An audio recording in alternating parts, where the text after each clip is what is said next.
Hi friends केमन आছেন आशा करी सबाई भालो आছেন शिल्पी रान्नाबाटी चैनेले आपनादेर स्वागत जानिए आज के आमी आपनादेर संगे शेयर करछि मनोहरा रेसिपि। और এই मनोहरा रेसिपिटा आमी स्पेशली যাদের মিষ্টি বা চিনি খেতে বারণ তাদের জন্য বানিয়েছি। ডায়াবেটিক পেশেন্টদের জন্য এটা খেলে কোনো ক্ষতি হবে না বললে ভুল হবে, ক্ষতিটা কম হবে। তো দেখুন প্রথমে আমি এখানে ছানা নিয়েছি আর ছানাটা খুব ভালোভাবে হাতে করে একটু মেখে নিচ্ছি। এরপর কড়াইয়ে ছানাটা দিয়ে দিলাম। ছানাটা দিয়ে একটু ভালোভাবে খুন্তি করে নাড়াচাড়া করে নিতে হবে।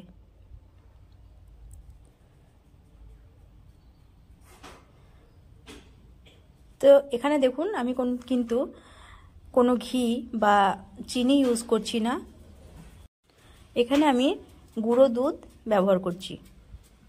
তো গুঁড়ো দুধ দেওয়ার পর খুব ভালোভাবে কড়াইয়ে এটাকে মিশিয়ে নিতে হবে।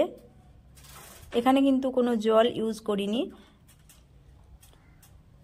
তো খুব ভালোভাবে মেশানো হয়ে গেলে এটা একটা শক্ত ডো তৈরি হয়ে যাবে।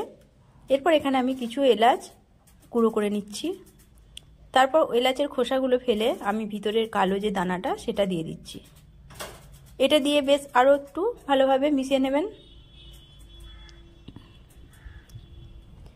এরপর এটাকে কড়াই থেকে তুলে ঠান্ডা করে নিতে হবে।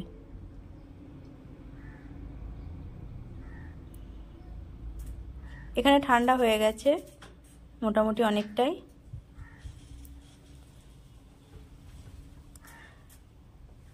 আমি আঁচটা বন্ধ করে দিয়েছি। এরপর এটা একটা থালায় তুলে নেব।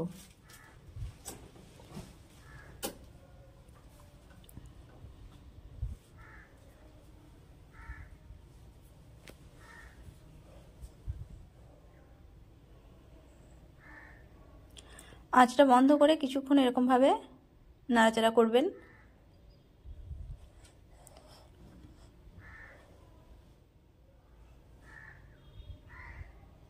তো এটা এরপর একটা প্লেটে আমি তুলে নিয়েছি। এরপর এটা গোল গোল করে পাকিয়ে নেব।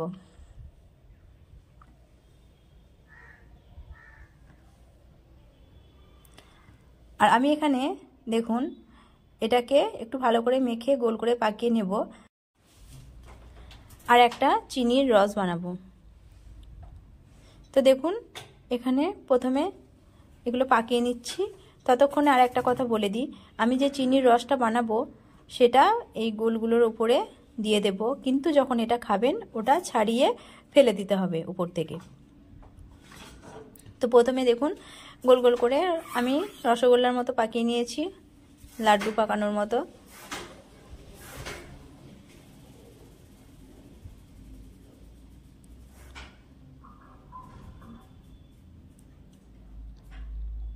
এরপর এখানে একটা পাত্রে জল দিলাম আর তার সঙ্গে দিয়ে দিলাম চিনি। এরপর এটা একটা ঘন রস তৈরি করব।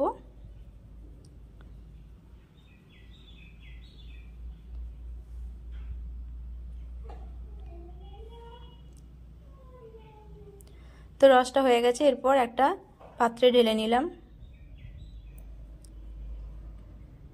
এরপর এই লাড্ডুগুলো রসের মধ্যে ডুবিয়ে চামচ দিয়ে তুলে নেব।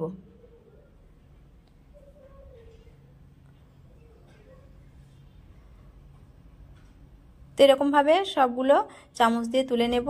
আর একটা করে কিশমিশ আমি এই লাড্ডুর উপর বসিয়ে দেব।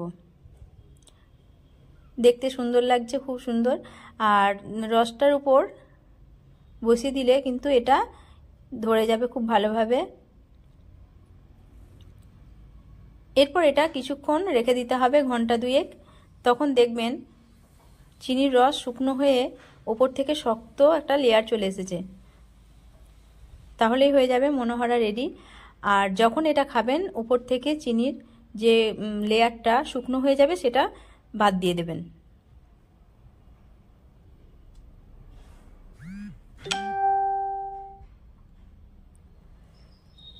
তো দেখুন মনোহরা পুরো রেডি, দেখতেও খুব সুন্দর লাগছে।